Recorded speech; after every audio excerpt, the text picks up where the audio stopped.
নমস্কার, সকল স্টুডেন্টকে এই ভিডিওতে স্বাগত জানাই। আমরা প্রথম ভিডিওতে চ্যাপ্টার 1 জীবজগতের একটা ছোট্ট টপিক দেখেছিলাম। আজকেও আমরা একটা ছোট্ট টপিক এখানে আলোচনা করব।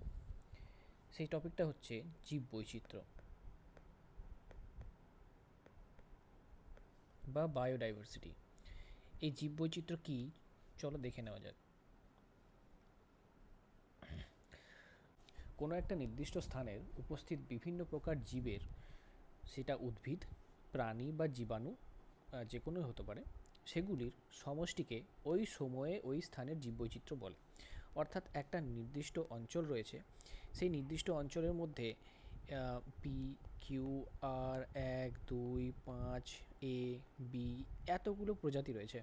সেই এতগুলো প্রজাতিকে আমরা একসাথে আমরা বলবো সেই জায়গার অর্থাৎ এই অঞ্চলটার জীববৈচিত্র্য। এখানে আরেকটা টার্ম রয়েছে, দেখো, সময়। সময় অর্থাৎ ধরো এই অঞ্চলে 2024-এ সেক্ষেত্রে সেখানে জীববৈচিত্র্য ছিল 20,000। 2025-এ সেই জীববৈচিত্র্য হয়ে গেল 18,500। 2026-এ কিছু জীববৈচিত্র্য আবার নতুন জীববৈচিত্র্য দেখা গেল, তাহলে সেক্ষেত্রে সেটা হলো 20,200। তাহলে এই যে চেঞ্জেস, তাহলে একটা নির্দিষ্ট সময়সীমার মধ্যে কিন্তু চেঞ্জ আসছে।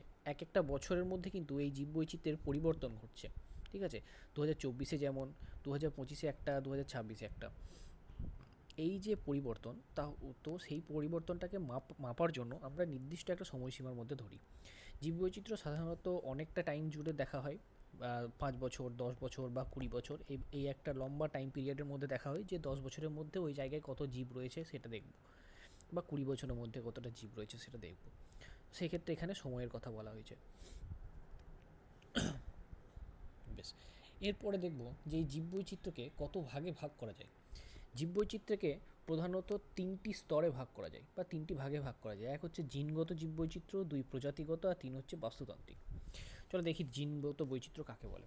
জিনগত জীববৈচিত্র্য হচ্ছে যে যদি জিন বা ক্রোমোজোমের বিভিন্ন প্রকারের যে ভ্যারাইটি আমরা যদি পাই, তাহলে সেক্ষেত্রে জিনগত বৈচিত্র্য বলা হয়।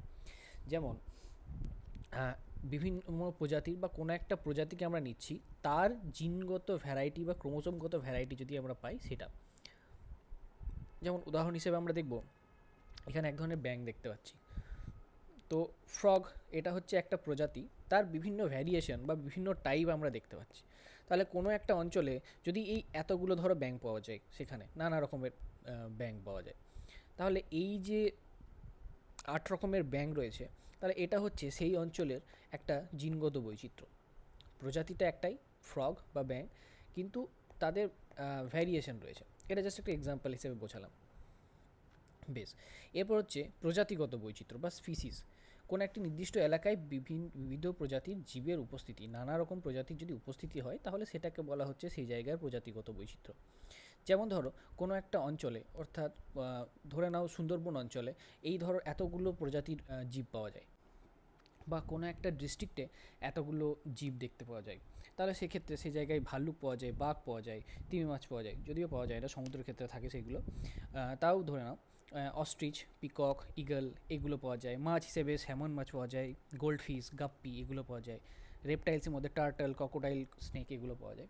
তো এই যে এত ভ্যারাইটিস আমরা দেখতে পাচ্ছি, তাহলে এই সমস্ত ভ্যারাইটি বা নানা রকমের প্রজাতিগুলোকে একসাথে আমরা কালেকটিভলি কী বলবো, এটা হচ্ছে প্রজাতিগত বৈচিত্র্য। ঠিক আছে, এবার বাস্তুতান্ত্রিক বৈচিত্র্য।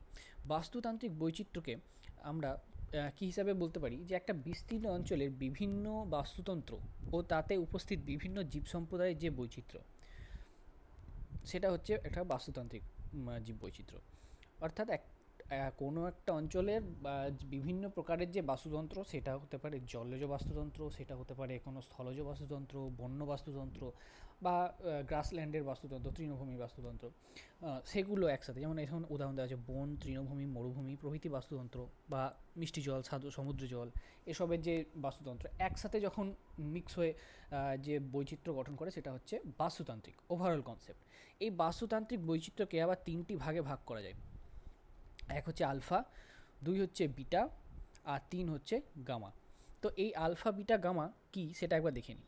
কোনো একটা নির্দিষ্ট অঞ্চলের মধ্যে যদি একটা নির্দিষ্ট জায়গার বাস্তুতন্ত্রকে আমরা কম্পেয়ার করি বা আমরা যদি সেটাকে দেখি, তাহলে সেই যে বাস্তুতন্ত্র বা জীব পাওয়া যায় সেটা হচ্ছে সেই জায়গার বাস্তুতন্ত্র একটা নির্দিষ্ট অঞ্চলে। অর্থাৎ ধরো এটা হচ্ছে একটা শহরাঞ্চল, দেখতে পাচ্ছ ছবি, অনেকগুলো গাড়ি রয়েছে। তো শহরাঞ্চলে ধরো এই 4 ধরনের প্রজাতি পাওয়া যায়, তাহলে এই 4টে ধরনের যে স্পিসিস পাওয়া যাচ্ছে এটা হচ্ছে সেখানকার বাস্তুতন্ত্র, আলফা বাস্তুতন্ত্র। আবার সেকেন্ড ওখান থেকে বেরিয়ে চলে এলাম, দিয়ে এমন একটা জঙ্গল বা পার্ক টাইপের বা বন টাইপের এরিয়া রয়েছে, সেখানেও অন্য আর 4 ধরনের প্রজাতি পাওয়া যায়, তাহলে সেটা হচ্ছে এই বি সাইটের আলফা ডাইভার্সিটি বা আলফা বৈচিত্র্য। আবার এই সি সাইডটাতে অর্থাৎ একটা জলভূমি রয়েছে, দেখো এই জলভূমিতে এখানে ঈগল পাখি রয়েছে, মাছ রয়েছে, ছোট্ট পায়রা রয়েছে বা চড়ুই রয়েছে যাই বলবে, ফুল রয়েছে, গাছ রয়েছে, প্রজাপতি রয়েছে। এই যে 6 ধরনের প্রজাতি বা স্পিসিস পাওয়া যাচ্ছে, এটা হচ্ছে এই টাইপ সি এর আলফা বৈচিত্র্য। ঠিক আছে, এবার হচ্ছে বিটা বিটা বৈচিত্র্য। বিটা বৈচিত্র্য কি না, এই যে একটা আলফা বৈচিত্র্য এবং একটা আলফা বৈচিত্র্য, এই দুটো আলফা বৈচিত্র্যকে যখন আমরা একে পরস্পরের সাথে কম্বাইন করব বা পরস্পরের সাথে যখন তুলনা করব বা পরস্পরের সাথে স্পিসিসগুলোকে আমরা পরীক্ষা করব, তাহলে সেই ক্ষেত্রে সেই দুটোকে বলা হবে বিটা বৈচিত্র্য। অর্থাৎ এ ও বি পরস্পর বিটা বৈচিত্র্য, বি এবং সি পরস্পর বিটা বৈচিত্র্য, বা সি এবং এ পরস্পর বিটা বৈচিত্র্য। ঠিক আছে, সংজ্ঞাটা দেখো, একটি নির্দিষ্ট ভৌগোলিক ক্ষেত্রের মধ্যে থাকা দুটি পৃথক বাসস্থানের উপস্থিতির তুলনামূলক প্রজাতির প্রাচুর্যকে, অর্থাৎ তুলনামূলক আমরা তুলনা করব, তাহলে সেটাকে বলা হচ্ছে বিটা বৈচিত্র্য। গামা কি একটা বিস্তীর্ণ অঞ্চল বা বৃহৎ ভৌগোলিক ক্ষেত্রে সামগ্রিক প্রজাতির প্রাচুর্যতা।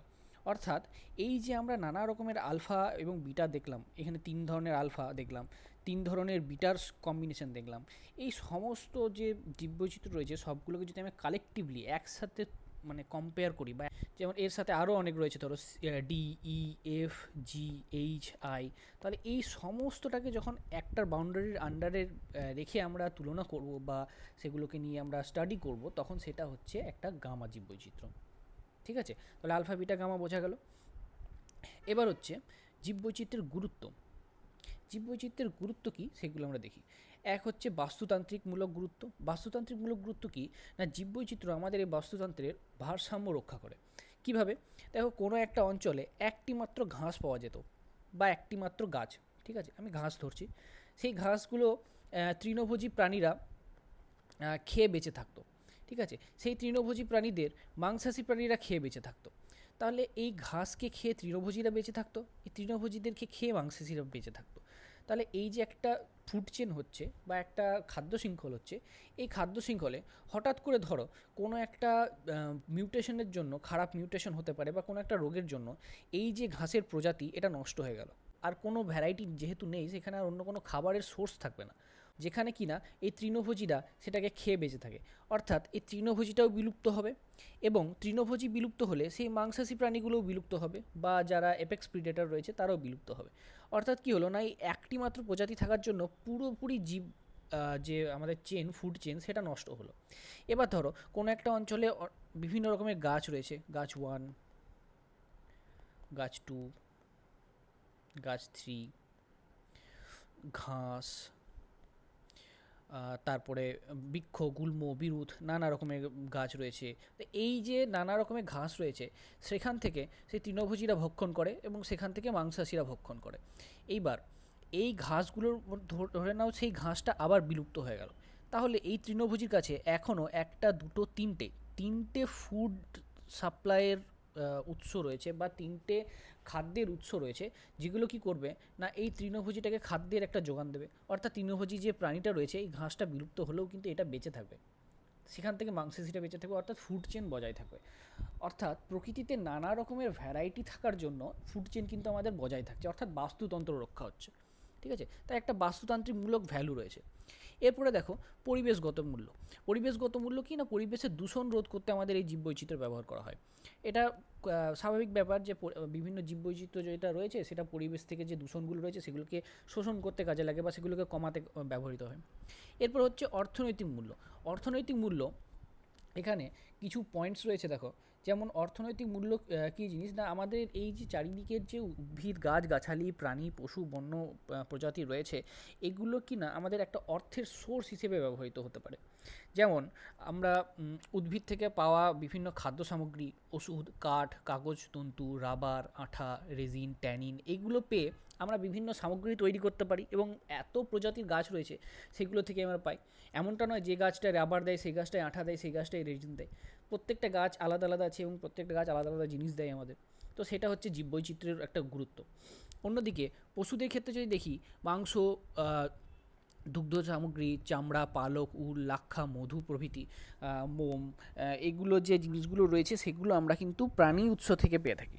অর্থাৎ প্রকৃতিতে ভ্যারাইটি থাকার জন্য, অর্থাৎ জীববৈচিত্র্য থাকার জন্য আমরা কিন্তু এত কিছু জিনিস পেয়ে থাকি এবং এগুলোর একটা অর্থনৈতিক মূল্য আছে যেগুলো শিল্প হিসেবে আমরা ব্যবহার করতে পারি বা এগুলো বিক্রি করে কেউ নিজের জীবনযাপন চালাতে পারে, তাহলে সেটার একটা অর্থনৈতিক মূল্য রয়েছে। ঠিক আছে। এরপর হচ্ছে পরিবেশ রক্ষায় জীববৈচিত্র্য। এটা ওই আগের পয়েন্টটার মতনই ঠিকই, যে এটা কি করে না, পরিবেশ দূষণ রোধ করে, জীবমণ্ডলের সার্বিক সংরক্ষণ করে এবং কার্যকারিতা বজায় রাখে। বেশ, এরপর হচ্ছে জিন ভাণ্ডার। এটা একটা ইম্পর্টেন্ট পয়েন্ট, জিন ভাণ্ডার। এখানে দেখো জিন পুল বা জিন ভাণ্ডারের একটা কনসেপ্ট রয়েছে যে কোনো একটা নির্দিষ্ট অঞ্চলের মধ্যে যত রকমের প্রজাতি রয়েছে, সমস্ত প্রজাতি বা সমস্ত জীব, তাদের যে জিনগুলো রয়েছে সেই জিনগুলোকে কালেকটিভলি বা একসাথে আমরা বলবো জিন পুল। ঠিক আছে। তো এই যে জিন ভাণ্ডার রয়েছে বা অনেক এত জিনের সম্ভার রয়েছে প্রকৃতিতে, নানা রকমের ভ্যারাইটি রয়েছে, এগুলো কি না জৈব প্রযুক্তিতে এগুলি ব্যবহার করা যেতে পারে, অর্থনৈতিক গুরুত্ব সম্পন্ন বিভিন্ন উদ্ভিদ প্রাণীতে স্থানান্তরিত করা যেতে পারে, উচ্চ ফলনশীল ট্রান্সজেনিক উদ্ভিদ ও প্রাণী তৈরি করার সম্ভাবনা হতে পারে বা তৈরি করা যেতে পারে, যেগুলি আমাদের কি খাদ্য চাহিদা মেটাতে সম্ভব হতে পারে। এবার একটা উদাহরণ দেখব, যে ধরো একটা গাছ রয়েছে, গাছ এ আর গাছ বি। তো দুটি গাছ রয়েছে, এই গাছ দুটি কি না এদের নির্দিষ্ট বৈশিষ্ট্য আছে। এই গাছটা কি উচ্চ ফলনশীল, অর্থাৎ অনেক ফল দেয়। ঠিক আছে। কিন্তু বছরে একবার, অর্থাৎ সারা বছর দেয় না। ঠিক আছে। অনেক ফল দেয় কিন্তু বছরে একবারই দেয়, সারা বছর দেয় না। কিন্তু গাছ বিটা কম ফল দেয় কিন্তু সারা বছর দেয়। অর্থাৎ দুটি গাছের জিনগত দুই রকমের বৈশিষ্ট্য রয়েছে।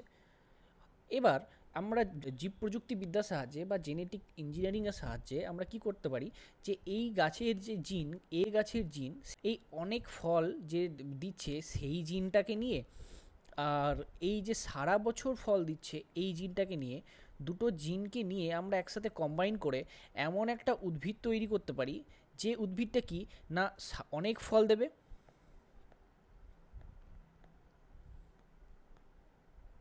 প্লাস সারা বছর ধরে দেবে। তাহলে একটা উন্নত ফলনশীল আমরা গাছ তৈরি করতে পারলাম বা উদ্ভিদ তৈরি করতে পারলাম। আমরা যদি এই গাছের জিনের ভ্যারাইটি বা এই ভ্যারাইটি না পেতাম, ধরো এই শুধু এ গাছটাই প্রকৃতিতে রয়েছে, বি গাছটা নেই, তাহলে আমরা কিন্তু ফল পেতাম কিন্তু বছর একবার করে, বা বি রয়েছে কিন্তু এটা নেই, তাহলে অল্প অল্প করে ফল পেতাম এবং সারা বছর ধরে পেতাম। তাহলে এই দুটোকে যদি আমরা জিনের ভ্যারাইটি না থাকতো বা জিনের যে আলাদা আলাদা ভাগ না থাকতো, তাহলে আমরা কিন্তু এটা করতে পারতাম না। তাই জীববৈচিত্র্য অর্থাৎ এই যে ভ্যারাইটি, সেই ভ্যারাইটিটা আমাদের কিন্তু একটা সুযোগ করে দিচ্ছে ট্রান্সজেনিক উদ্ভিদ তৈরি করার। এবার নান্দনিক ও শিক্ষামূলক। শিক্ষামূলক হচ্ছে যেমন আমরা চিড়িয়াখানা, মিউজিয়াম, বোটানিক্যাল গার্ডেন, সংরক্ষণাগার এগুলো সব ঘুরে বিভিন্ন ধরনের তথ্য সংগ্রহ করতে পারি, সেগুলো সম্পর্কে পড়াশোনা করতে পারি, বা কোনো উদ্ভিদকে দেখে আমরা শিখতে পারি যে এর গঠন কেমন। অনেকেই কনফিউজ হয়ে যায় শিম্পাঞ্জি আর গরিলা কী করে দেখতে হয়, কেমন দেখতে হয় তাদের মধ্যে। কেউ শিম্পাঞ্জিকে গরিলা বলে ফেলে, কেউ গরিলাকে শিম্পাঞ্জি বলে ফেলে। তো সেগুলো দেখে ভালো করে বলতে পারি যে হ্যাঁ এদের এই পার্থক্য থাকতে পারে, সেটা একটা শিক্ষাগত মূল্য আমরা দেখতে পাচ্ছি। নৈতিক মূল্য, যে প্রকৃতিতে আমাদের এই যে জীববৈচিত্র্য রয়েছে সেই জীববৈচিত্র্যকে মানে বাঁচিয়ে রাখা দরকার। 1982 সালে রাষ্ট্রপুঞ্জের বিশ্ব প্রকৃতি সম্পর্কিত যে ঘোষণা হয়, সেখানে চিন্তাধারা স্বীকৃত হয় যে মানুষের এটা কর্তব্য যে প্রকৃতির জীবগুলোকে বাঁচিয়ে রাখা। তো এটা আমাদের একটা নৈতিক মূল্য, আমরা এটা বোধ করতে পারি যে আমাদের জীববৈচিত্র্যকে সংরক্ষণ করা দরকার। এরপর আমাদের ভারতবর্ষের কিছু আইন আছে যেগুলি জীববৈচিত্র্যকে রক্ষা করে। প্রথম হচ্ছে the wild life protection act. এটা এই অ্যাক্টগুলো আবার পরবর্তীকালে পাবে। দ্য ফরেস্ট কনজারভেশন অ্যাক্ট 1980 খ্রিস্টাব্দে, ওয়াইল্ড লাইফ প্রোটেকশন অ্যাক্ট ছিল 1972। 3 নম্বর হচ্ছে দ্য এনভায়রনমেন্টাল প্রোটেকশন অ্যাক্ট 1986 এবং biological diversity act 2002। Wild life protection act বন্য প্রাণীদেরকে রক্ষা করার জন্য, দ্য ফরেস্ট কনজারভেশন অ্যাক্ট বনকে রক্ষা করার জন্য, দ্য এনভায়রনমেন্টাল প্রোটেকশন অ্যাক্ট এটা হচ্ছে আমাদের পরিবেশকে রক্ষা করার জন্য, এবং বায়োলজিক্যাল ডাইভার্সিটির অ্যাক্ট যেটা হচ্ছে এই জীববৈচিত্র্যগুলোকে রক্ষা করার জন্য বা আমাদের এই প্রাচুর্যতাকে রক্ষা করার জন্য। বেশ, এর পরের পয়েন্টগুলো আমরা দেখি কী আছে। এর পরের পয়েন্ট দেখো, জীববৈচিত্র্যের হ্রাস প্রাপ্তির কারণ কী। বিজ্ঞানী জ্যারেড ডায়মন্ড বলেছিল জীববৈচিত্র্য হ্রাসের প্রধান 4টি কারণ হতে পারে। 1, বাসস্থানের খণ্ডীভবন এবং অবলুপ্তি, জীববৈচিত্র্যের অতিরিক্ত ব্যবহার অব্যবহার, বহিরাগত প্রজাতির অনুপ্রবেশ এবং সহ অবলুপ্তি। এই 4টি পয়েন্ট তিনি বলেছিলেন যে এই 4টি পয়েন্টের দ্বারা কিন্তু আমাদের এই জীববৈচিত্র্য হ্রাস পেতে পারে। এরপর বাসস্থান ও খণ্ডীভবনের অবলুপ্তি। বাসস্থানের অবলুপ্তি এবং খণ্ডীভবন এটা কি না, কোনো একটা অঞ্চল রয়েছে, ধরো একটা নির্দিষ্ট অঞ্চল, এইটার একটা জীববৈচিত্র্যপূর্ণ অঞ্চল, সেখানে নানা রকমের প্রজাতি রয়েছে, ঠিক আছে। এবার এই যে প্রজাতি রয়েছে এর আশেপাশে ধরো 1-2টো গ্রাম রয়েছে, এই গ্রামে জনসংখ্যা বৃদ্ধির জন্য যদি হঠাৎ করে এই গ্রামবাসীরা উঠে গিয়ে এখানে বাস করতে লাগে বা এখানে বাস করতে লাগে, কোনো গ্রামবাসী এখানে বাস করতে লাগলো, কেউ কেউ এখানে গিয়ে বাস করতে লাগলো, তাহলে এইগুলো সব ভিলেজ হয়ে গেল, ঠিক আছে। এর ফলে কি হবে না, এই যে অঞ্চলগুলো রয়েছে এইগুলোতে তো গাছগুলো কাটা পড়বে বা এই অঞ্চলে যে প্রাকৃতিক পরিবেশ রয়েছে সেগুলো কাটা পড়বে। পুকুর থাকলে পুকুরকে বুঝিয়ে তারপর বন্ধ করে সেগুলোকে আমরা মানে মনুষ্য জাতির থাকতে শুরু করবে। অর্থাৎ এই জায়গাগুলো দেখো এরমভাবে কিন্তু সেপারেট হয়ে গেল, ঠিক। তাহলে এই যে ভাগ হয়ে গেল এইগুলোকে বলা হচ্ছে খণ্ডীভবন বা জীববৈচিত্র্যের খণ্ডীভবন। একটা টোটালটা অঞ্চল জুড়ে যে জীববৈচিত্র্য ছিল সেই জীববৈচিত্র্য কিন্তু আস্তে আস্তে ভাগ হয়ে যাচ্ছে। এবং আরেকটা জিনিস লক্ষ্য করো যে এই জায়গাগুলোতে যে জীববৈচিত্র্য ছিল, ধরো এখানে এই জায়গাটাতে একটা পুকুর ছিল, ঠিক আছে, সেখানে একটা জলজ বাস্তুতন্ত্র ছিল, কিন্তু সেখানে গ্রাম হয়ে যাওয়ায় অর্থাৎ পুকুরটাকে বুঝিয়ে সেখানে ঘর বাড়ি হয়ে যাওয়ায় সেই পুকুরের বাস্তুতন্ত্র কিন্তু নষ্ট হয়ে গেল, অর্থাৎ সেটা কিন্তু বিলুপ্তি হয়ে গেল। এবং এখানেও দেখো সেরকম জায়গায় এই জায়গাটা নষ্ট হলো, এই জায়গাটা আমরা করলাম, জীববৈচিত্র্য নষ্ট করলাম। তো এই যে একটা গ্যাপ তৈরি হলো বা একটা ভাঙন সৃষ্টি হলো, একটা খণ্ডীভবন হলো, এটাকেই বলছে এই বাসস্থান খণ্ডীভবন বা অবলুপ্তি। এই বাসস্থান খণ্ডীভবন বা অবলুপ্তির কয়েকটা উদাহরণ হিসেবে দেখি আমরা, যেমন ওরাং ওটাং, সুমাত্রান গন্ডার, পার্বত্য এলাকার গরিলা, পিগমি স্লথ, এগুলো হচ্ছে বিপন্ন প্রাণী বা প্রজাতি। এবং অবলুপ্ত কিছু প্রাণী দেখো এখানে দেখা রয়েছে, মাউন্টেন গ্লোরিয়াস টরেন্ট ব্যাং, এটা একটা প্রজাতি, বা এটা স্পিক্স ম্যাকাও, এটা এক ধরনের বানরের প্রজাতি, স্পিক্স ম্যাকাও, ঠিক আছে। ক্রিপ্টিং ট্রি হান্টার, এটা একটা রয়েছে। এরপরে দেখো অতিরিক্ত ব্যবহার, জীববৈচিত্র্যের অতিরিক্ত ব্যবহারের ফলে আমরা কী হতে পারে। আমরা বললাম আমাদের অর্থনৈতিক একটা ভ্যালু রয়েছে জীববৈচিত্র্যের, এই অর্থনৈতিক ভ্যালুটাকে পূরণ করার জন্য না অনেক সময় মনুষ্য লোভের জন্যও অনেক সময় হয় যে আমরা এগুলিকে অতিরিক্ত চাহিদা করে বসি। এর ফলে কি হয় না, শিকারীদের কাছে একটা সুযোগ তৈরি হয় মার্কেটে বিক্রি করার বা চোরা মার্কেটে বিক্রি করার। যেমন দাঁত, চামড়া, শিং, লোম, এই সব জিনিসগুলোর জন্য পশুদেরকে হত্যা করছে, বা বিভিন্ন মূল্যবান যে উদ্ভিদ সেই উদ্ভিদদেরকে নির্বিচারে মানে যথেচ্ছভাবে কাটছে। যেমন তোমরা পুষ্পা মুভিতে দেখে থাকবে, পুষ্পা মুভিতে কি না লাল চন্দনকে কিন্তু কেটে বিক্রি করছে, কিসের জন্য, বড়লোক হওয়ার জন্য বা পয়সা কামানোর জন্য, ঠিক আছে, একটা নিজের স্থাপত্য তৈরি করার জন্য। অর্থাৎ কিন্তু সেই জায়গার চন্দন গাছগুলোকে কেটে বা সেই জীববৈচিত্র্যকে নষ্ট করে কিন্তু আমরা নিজেদের চাহিদা পূরণ করছি। তো সেক্ষেত্রে এই অতিরিক্ত ব্যবহার কিন্তু একটা কারণ হয়ে দাঁড়ায়। এরপরে দেখো এই অতিরিক্ত ব্যবহারের কারণের জন্য কি কি রয়েছে সেগুলো একবার দেখা যায়। প্রাণীগুলো প্রথমে হচ্ছে দেখো বিপন্ন প্রাণী, সেগুলো হচ্ছে আসামের একশৃঙ্গ গন্ডার, টারজান ক্যামেলিয়ান, তারপরে সুন্দরী গাছ এবং কলসপত্রী উদ্ভিদ মেঘালয়। এখানে রয়েছে প্যাসেঞ্জার পায়রা, এশিয়াটিক চিতা, কালো গন্ডার এবং ডোডো পাখি। এগুলো কিন্তু শিকারের জন্য বিলুপ্ত হয়ে গেছে। পরিবেশ দূষণ কারণ, আমাদের এই যে জীববৈচিত্র্য রয়েছে স্বাভাবিক ব্যাপার, কলকারখানা, কৃষিক্ষেত্র, চিকিৎসা, এগুলো থেকে গৃহস্থলী থেকে যে বিভিন্ন দূষিত পদার্থ নির্গত হচ্ছে, সেই নির্গত হওয়ার জন্যই কিন্তু এই জীববৈচিত্র্যগুলোকে নষ্ট করছে। এরপরের পয়েন্ট হচ্ছে বহিরাগত প্রজাতির অনুপ্রবেশ। বহিরাগত প্রজাতি কি না, সেই প্রজাতিটা ভারতবর্ষের কিন্তু অ্যাকচুয়ালি ছিল না। অতীতকালে কোনো একটা টাইমে কেউ বা কোনো মাধ্যম দ্বারা এই উদ্ভিদটা কিন্তু বা এই প্রাণীটা সেই অন্য দেশ থেকে বয়ে এসে ভারতবর্ষে সেই জায়গায় স্থাপিত হয়েছে। যেমন তোমাদের একটা উদাহরণ দেখাই, পার্থেনিয়াম গাছ। পার্থেনিয়াম গাছ কিন্তু আমেরিকার, ঠিক আছে, মেক্সিকো এবং দক্ষিণ আমেরিকার।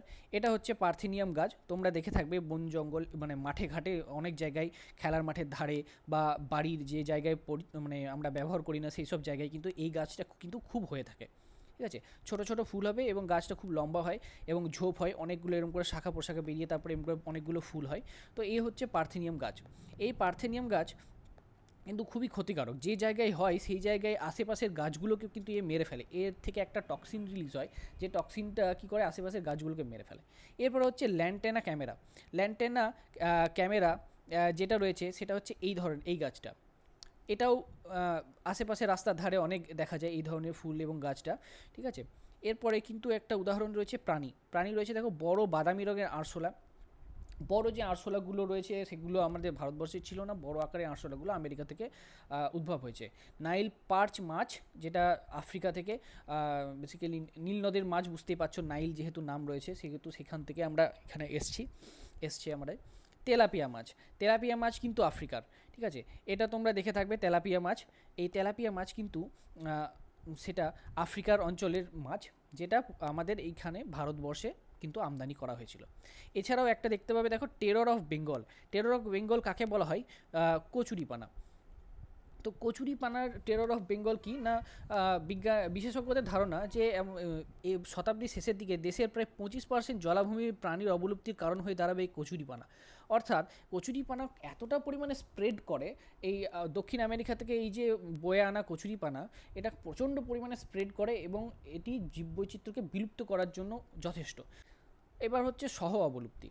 সহ অবলুপ্তি হচ্ছে যে এমন কিছু ফুড চেনের এমন কিছু জীব যারা একে অপরের সাথে কিন্তু পারস্পরিক খাপ খাইয়ে চলতো বা একে অপরের সাথে একটা সম্পর্কের বিনিময়ে চলতো, কিন্তু একটা জীব নষ্ট হয়ে গেলে আর একটা জীব নষ্ট হয়ে যায়, এটা হচ্ছে সহ অবলুপ্তি। যেমন তোমাদের একটা এখানে উদাহরণ বলি, হ্যাস্ট ইগল এবং মোয়া। হ্যাস্ট ইগল এবং মোয়া নামক একটা উড্ডয়নে অক্ষম পাখির সহ অবলুপ্তি।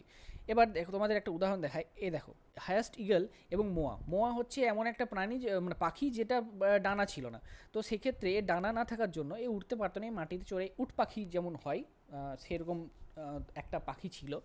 এবার মানুষের সমান বা তার থেকেও বড় সাইজের ছিল, অর্থাৎ এর শরীরের যে খাদ্যের চাহিদা বা এর শক্তির চাহিদা মেটানোর জন্য কোনো বড় প্রাণীকে শিকার করলে তবেই এর খাদ্যের চাহিদা মিটত, ছোট প্রাণীদের দ্বারা হতো না। অর্থাৎ এর প্রাথমিক খাদ্য হিসেবে ছিল এই হ্যাস্ট ইগল। তো সেক্ষেত্রে যখন এই মোয়া পাখিটা বিলুপ্ত হলো, অর্থাৎ মানুষের শিকারের জন্য এই যখন মোয়া পাখিটা বিলুপ্ত হলো, তখন এই ঈগল পাখিও বিলুপ্ত হয়ে গেল। কেন? কারণ তার খাদ্যের যে শৃঙ্খল, সেই খাদ্য শৃঙ্খলের যে খাদ্যের চাহিদা, সেই চাহিদাটা মেটাতে পারছিল না। অর্থাৎ এর যে খাবারের যে প্রথম সোর্স সেটা বিলুপ্ত হলো, ঠিক আছে। তাহলে এটা হচ্ছে সহ বিলুপ্তি। তাহলে একটা বিলুপ্ত হলে আরেকটা বিলুপ্ত হবে। পরিবেশের পরিবর্তন, গ্রিন হাউস এফেক্ট এবং ওজনের যে দূষণের জন্য, যে স্বাভাবিক বুঝতে পারছো গ্রিন হাউস এফেক্ট, বরফ গলছে এবং ওজোন স্তর নষ্ট হচ্ছে, তো এর ফলেও একটা প্রবলেম সৃষ্টি হচ্ছে। এছাড়াও দেখো প্রাকৃতিক বিপর্যয়, ভূমিকম্প, ধস, দাবানল, এগুলো তো রয়েছে। তোমাদের আর একটা কনসেপ্ট এখানে রয়েছে, এই যে কনসেপ্টটাকে আমি একটু বলে দিই, সেটা হচ্ছে কিস্টোন প্রজাতি বা কিস্টোন স্পিসিস। এটা কি না, বাস্তুতন্ত্রের এমন একটা প্রাণী বা এমন একটা প্রজাতি যার অবলুপ্তি সামগ্রিক সেই বায়োস্ফিয়ারের অবলুপ্তির কারণ হয়ে উঠতে পারে। উদাহরণ হিসেবে দেখো সুন্দরবনের বাঘ, ঠিক আছে। সুন্দরবনের বাঘ হচ্ছে সুন্দরবনের অ্যাপেক্স প্রিডেটর। অর্থাৎ এই বাঘ যদি নষ্ট হয় তাহলে তৃণভোজী যে প্রাণীগুলো রয়েছে সেগুলোর সংখ্যা বৃদ্ধি করবে, আর তৃণভোজী প্রাণীর সংখ্যা বৃদ্ধি করলে সেখানকার যে আশেপাশের যে গাছগুলো রয়েছে বা উৎপাদক রয়েছে সেই উৎপাদকগুলোকে কিন্তু খেয়ে ফেলবে, ফলে গাছগুলোরও বিলুপ্ত ঘটবে এবং তৃণভোজী গাছ না থাকার জন্য মারা যাবে। অর্থাৎ বাঘ হচ্ছে একটা মূল প্রাণী বা মূল প্রজাতি, যে প্রজাতিটা কী করছে না, সুন্দরবনের যে বাস্তুতন্ত্র সেটাকে কিন্তু রক্ষা করছে, ঠিক আছে। তো আজ আমরা জীববৈচিত্র্যের যে কনসেপ্ট, সেই কনসেপ্টটাকে আমরা দেখলাম, জীববৈচিত্র্য কী এবং তার যে বিভিন্ন ভাগ সেগুলো দেখলাম, জীববৈচিত্র্যের বিলুপ্তির কারণ দেখলাম এবং আমাদের বিভিন্ন আইন সম্পর্কে দেখলাম। এরপরের যে আমরা চ্যাপ্টার রয়েছে সেগুলি আমরা জীববৈচিত্র্যের হটস্পট সম্পর্কে পড়ব এবং সেগুলি কয় ভাগে ভাগ করা যায় এবং কী কী রয়েছে, এবং পরবর্তী টপিকগুলোকে আমরা ছোট্ট ছোট্টভাবে কভার করব।